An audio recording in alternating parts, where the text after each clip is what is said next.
Hi guys.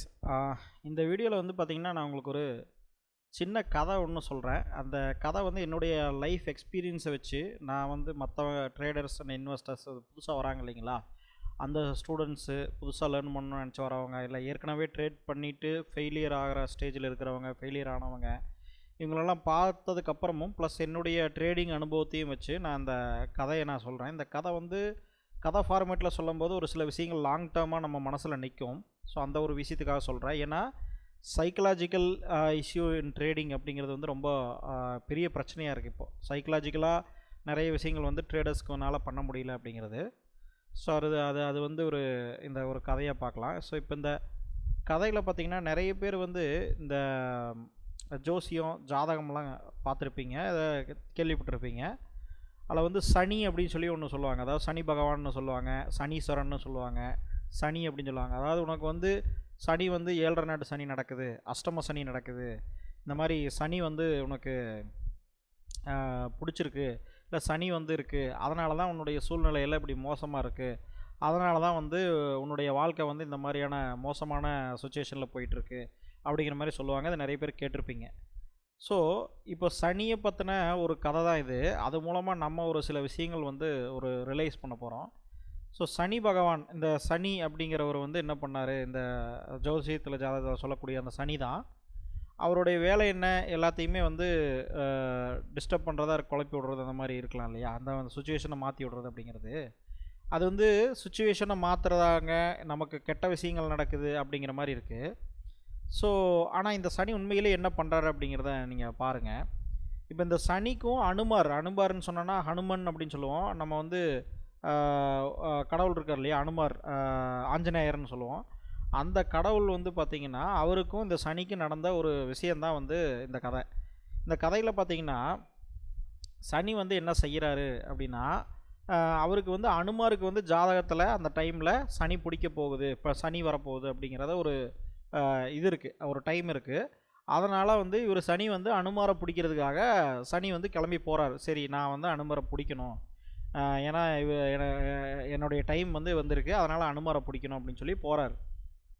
போயிட்டு என்ன பண்ணுறாரு, அனுமார் வந்து ரொம்ப ஹைட்டாக பெருசாக இருந்தார். அதனால் வந்து என்ன பண்ணாருன்னா இவர் காலில் போய் உட்காந்துக்கிட்டார். சனி வந்து காலில் போய் உட்காந்துட்டார். அனுமார் அப்படிங்கிறவர், ஆஞ்சநேயர் அப்படிங்கிறவர் வீரத்துக்கான ஒரு சாலிடான ஒரு ஸ்ட்ரென்த்துக்கான அடையாளம். ஹிந்து கடவுள்களில் அவர் வந்து ஒரு ஸ்ட்ரென்த்து, சாலிடான ஸ்ட்ரென்த்து, நாலேஜு, ப்ளஸ் வந்து ஒரு பயங்கரமான ஒரு மெயினாக ஸ்ட்ரென்த்துக்கான அடையாளம் தான், ஒரு வீரத்துக்கான அடையாளம்.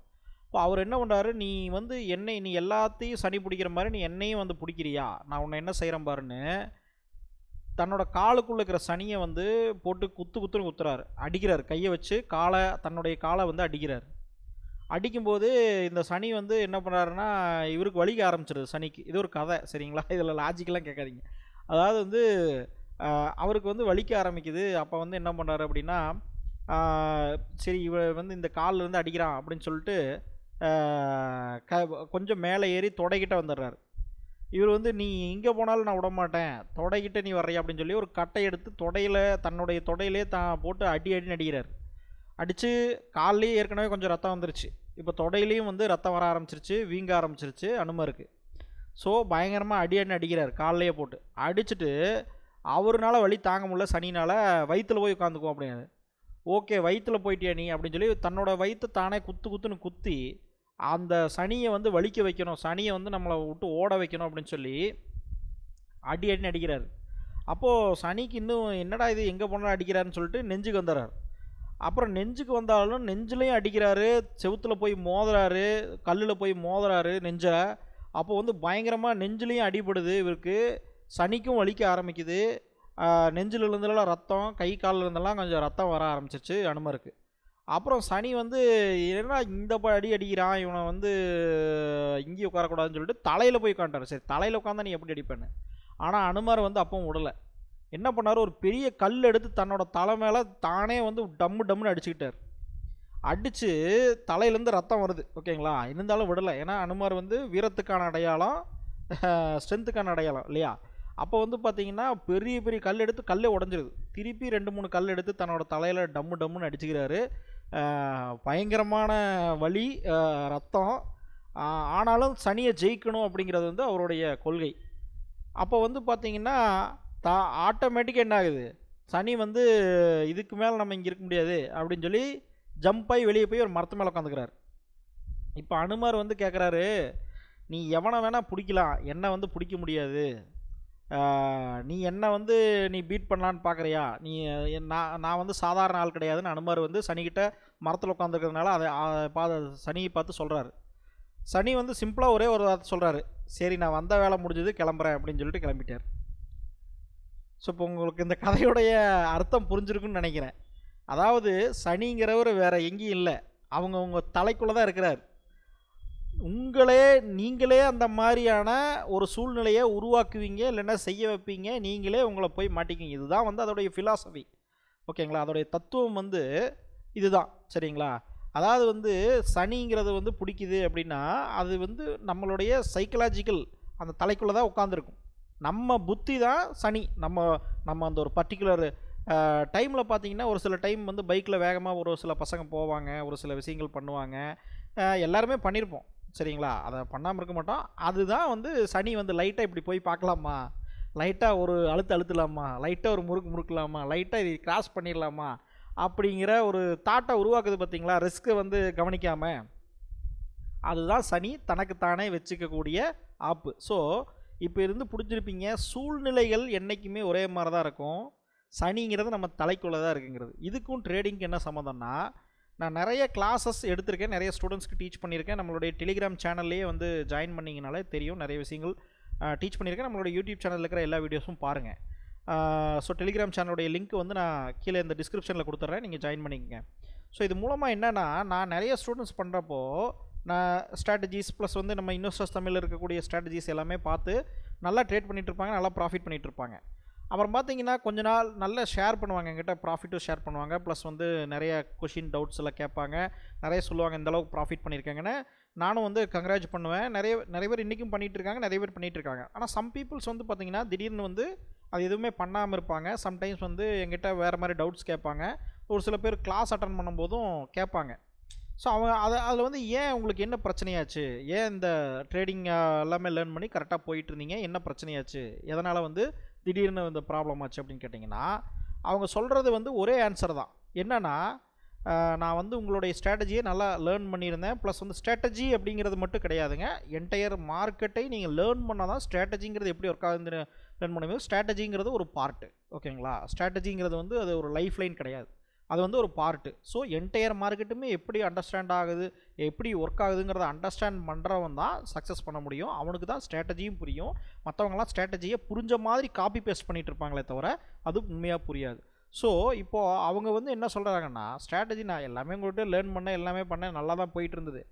ஆனால் அதுக்கப்புறம் வந்து எனக்கு அந்த ப்ராஃபிட் பத்தலை, இல்லை இன்னொரு இடத்துல நல்லா ஸ்ட்ராட்டஜி சொன்னாங்க, இல்லை இன்னொரு யூடியூப்பில் நான் பார்த்தேன், இன்னொரு சேனலில் பார்த்தேன், இல்லை இன்னொரு விஷயம் நானே ட்ரை பண்ணேன் அப்படிங்கிற கதையில் வருவாங்க. அவங்க சொன்னாங்கன்னா, அதெல்லாம் நான் பண்ணிகிட்டு இருக்கும்போது அதில் வந்து நிறைய லாஸ் ஆயிடுச்சு. அதுக்கப்புறம் உங்கள் ஸ்ட்ராட்டஜி பண்ணிகிட்டு இருக்கிற வரைக்கும் உங்களுடைய மெத்தட்ஸ் எல்லாம் ப்ராப்பராக ஃபாலோ பண்ணி டிசிப்ளின் ஃபாலோ பண்ணுற வரைக்கும் நல்லா வந்துட்டு இருந்தது.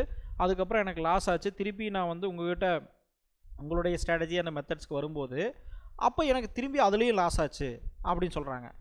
அப்போது நான் தெளிவாக கேட்டேன்னா, நீங்கள் போயிட்டு நீங்கள் இன்னொரு ஸ்ட்ராட்டஜி, இன்னொரு விஷயங்கள்லாம் லேர்ன் பண்ணி, பல விஷயங்கள் ட்ரை பண்ணி, புதுசாக ட்ரை பண்ணி, ஃபெயிலியர் ஆகி காசை லாஸ் பண்ணதுக்கப்புறம் திருப்பி நம்ம ஸ்ட்ராட்டஜியோ நம்ம மெத்தட்ஸ்க்கோ வரீங்க அப்படின்னா, அந்த இடத்துல வந்து நீங்கள் வந்து அதே மாதிரி தான் பண்ணீங்களான்னு கேட்டால், டீப்பாக கேட்கும்போது, கொஷின் பண்ணும்போது அவங்க அதே மாதிரி பண்ணலை. ஏன்னா நம்மக்கிட்ட ஒரு மெத்தடை ஃபாலோ பண்ணுறாங்க அப்படின்னா ஒரு விஷயம் இது நான் சொல்லலை, பொதுவாகவே ஒரு ட்ரேடிங் ஆர் ஒரு ப்ராப்பரான அண்டர்ஸ்டாண்டிங் பண்ணி மெத்தட்ஸை ஃபாலோ பண்ணும்போது ப்ராஃபிட் எடுத்துகிட்டு இருப்பாங்க. ஆனால் அந்த ப்ராஃபிட்டை பற்றாது க்ரீடு வந்து வந்துடும். ஏன்னா நீங்கள் பல ப்ராஃபிட் பார்க்கும்போது உங்களுக்கு ஒரு ஆணவமோ ஒரு க்ரீடு, அதாவது வந்து இன்னும் பெருசாக பண்ணணும், நம்மக்கிட்ட இருக்கிற பணம் இன்னும் டபுள் ஆகணும், இன்னும் ட்ரிபிள் ஆகணும்னு சொல்லி அப்படியே கொஞ்சம் கொஞ்சமாக உங்களோட க்ரீடு உங்களுக்கே தெரியாமல் உங்கள் மைண்டில் சனியாக உட்காந்து வேலை செய்யும். அப்போ என்னென்னா இன்னும் 2-3 போகும்போது லாஸ் ஆயிடுவீங்க. திருப்பி நல்லா ஒர்க் ஆகிட்டு இருந்த பழைய மெத்தடுக்கு வரும்போது உங்களுடைய தேவைகள் அதிகமாயிரும். இப்போ நீங்கள் வந்து என்னென்னா ஏற்கனவே ஒரு அம்பாஸ்டர் கார் வாங்கி கரெக்டாக போயிட்டு இருந்தீங்க, அதை வச்சு சம்பாரித்து அதுக்கு அடுத்த லெவலில் ஒரு மாருதி கார் வாங்கி போயிட்டு இருந்தீங்க. ஆனால் கடைசியில் பார்த்தீங்கன்னா நான் ஒரு ஆடி காரோ ரோல்ஸ் ராயஸோ வாங்கி வாடகைக்கு விடலாம் அப்படிங்கிற மாதிரி ஒரு இமேஜின் பண்ணி ஏதோ ஒன்று பண்ணி லாஸ் ஆகிட்டு அதுக்கப்புறம் திருப்பி அம்பாஸ்டர் காருக்கு வந்தீங்கன்னா அந்த ஓட்டம் உங்களுக்கு பத்தாது. அந்த ஸ்பீடு அது போகாது. கரெக்ட்டுங்களா? அப்போது என்ன பண்ணுவீங்க, அதிலிருந்து இன்னும் அதிகமான எக்ஸ்பெக்டேஷன் நீங்கள் எதிர்பார்ப்பீங்க. அப்போ என்ன ஆகும் அப்படின்னா, நீங்கள் ஸ்ட்ராட்டஜியை தவிர மீதி எல்லா விஷயத்தையும் தாறுமாறாக யூஸ் பண்ண ஆரம்பிப்பீங்க. ஆட்டோமேட்டிக்காக என்ன ஆகிடும், நீங்கள் ஸ்ட்ராட்டஜியில் டிசிப்ளின் ஃபாலோ பண்ண மாட்டீங்க. நான் சைக்கலாஜிக்கலாக உங்களுக்கு நீட் ஜாஸ்தியாயிரும். நான் ஏற்கனவே லாஸ் பண்ணிட்டேன், அந்த அமௌண்ட்டெல்லாம் கவர் பண்ணணும் அப்படிங்கிறது திருப்பி வரும்போது அந்த மைண்ட் செட்டில் வருவீங்க இதுக்கு. அப்போ என்ன ஆகும், இன்னும் எக்ஸ்ட்ராவாக லாஸ் பண்ணுறதுக்கு ஆரம்பிச்சிருவீங்க. ஏன்னா நீங்கள் ஸ்ட்ராட்டஜி ஃபாலோ பண்ண மாட்டீங்க. அதில் ப்ராப்பராக என்ன மெத்தட் சொல்லியிருக்கோமோ, என்ன ரிட்டர்ன் வருமோ, என்ன விஷயம் வருமோ அதான் வரும். அப்படிங்கும்போது அதை நீங்கள் ஃபாலோ பண்ணுங்க. அதை விட எக்ஸ்ட்ராவாக ஃபாலோ பண்ணுங்கள். எக்ஸ்ட்ராவாக ரிஸ்க் எடுப்பீங்க. எக்ஸ்ட்ராவாக நீங்கள் வந்து தேவையில்லாத விஷயங்களை உள்ள நடத்து ஓவர் ட்ரேட் பண்ணுவீங்க. இந்த மாதிரியெல்லாம் பண்ணும்போது ஆட்டோமேட்டிக்காக லாஸ் ஆயிரும். ஸோ நீங்கள் நல்லா புரிஞ்சுக்கிட்டீங்கன்னா, ஸ்டாக் மார்க்கெட்டில் சக்ஸஸ் ஃபெயிலியர் அப்படிங்கிறது 2வது விஷயம். ஆனால் உங்கள் தலையில் நீங்கள் சனியை ஏற்றி வச்சுட்டீங்க. அதாவது வந்து நீங்கள் யோசிக்கிற விதமும், நீங்கள் சைக்கலாஜிக்கலாக பண்ணக்கூடிய டிசிப்ளினும் உங்களுக்கு என்ன தேவைங்கிறது நீங்கள் தெளிவாக இல்லைன்னா, நீங்கள் எவ்வளோ இன்டெலிஜென்ட்டான பீப்புளாக இருந்தாலும் உங்களை ஸ்டாக் மார்க்கெட் கவுத்தி விட்டுரும். அதனால் வந்து என்னென்னா, ப்ராப்பரான நாலேஜ் அப்படிங்கிறது வந்து இம்பார்ட்டண்ட். அதே சமயத்தில் ப்ராப்பரான மைண்ட் செட் அண்ட் சைக்காலஜிங்கிறது இம்பார்ட்டண்ட். இந்த கதை மூலமாக நீங்கள் ஒரு விஷயம் என்ன ஞாபகம் வச்சுக்கணுன்னா, எப்பப்பெல்லாம் ஓவர் ட்ரேடிங் பண்ணுறீங்களோ, எப்பப்பெல்லாம் வந்து சைக்கலாஜிக்கல் டிசிப்ளின் எல்லாம் மீறணும்னு நினைக்கிறீங்களோ, அப்பப்பெல்லாம் இந்த கதையை ஒரு தடவை பார்த்துக்குங்க. ஸோ உங்களுக்கு வந்து ஒரு லாங் டேர்மில் ஒரு விஷயம் வந்து உங்களுக்கு தெளிவாக புரிஞ்சிருக்கும். நம்ம மைண்டு நமக்கு எதிராக வேலை செய்யுது, அப்படி எதிராக வேலை செஞ்சதுன்னா உடனடியாக நம்ம அவேர்னஸுக்கு வந்துடணும் அப்படிங்கிறது. ஸோ அதை கரெக்டாக ஃபாலோ பண்ணிங்க. நம்மளுடைய டெலிகிராம் சேனல் டிஸ்கிரிப்ஷனில் கொடுத்துருக்க, ஜாயின் பண்ணிக்கங்க. ஏன்னா நம்ம வந்து ஒரு சில இன்ஃபர்மேஷன்லாம் குயிக்காக போடுறது அதில் போடுவோம். ஸோ நெக்ஸ்ட் வீடியோவில் பார்ப்போம்.